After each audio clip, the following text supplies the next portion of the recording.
السلام عليكم، أسعد الله أوقاتكم مشتركينا الأكارم. شرحنا بسيط جدا وشرح عن كيفية إظهار الأبل ستور ببعض الشاشات السمارت لبعض التحديثات، لأن من بعد التحديثات في ما عاد يظهر أبل ستور بالشاشة مباشر. راح ندخل هنا على مكان السلة هاي، لاحظوا معنا هاي دخلنا هون، وراح ننزل لتحت راح يظهر عنا الأبل ستور.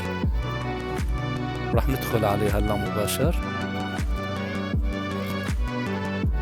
بعد ما بندخل عليه هلا في عنا تطبيق اسمه السمارت وان اي بي تي في، هو من افضل التطبيقات اللي موجود بشاشات السمارت.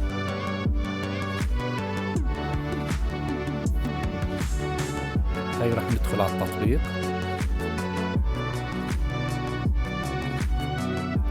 طبعا هلا بعد ما بندخل على التطبيق راح يظهر في عنا تاريخ الانتهاء للتطبيق. اذا كان لأول مرة راح يظهر عنا 14 يوم، واذا كان من قبل كنا مجربين هذا التطبيق راح يظهر منتهي الصلاحية. انت ما عليك الا تصور لنا الواجهة تبع التطبيق، الكود، وتبعته لنا ونحن بنضيف لك الاشتراك عليه. واهلا وسهلا.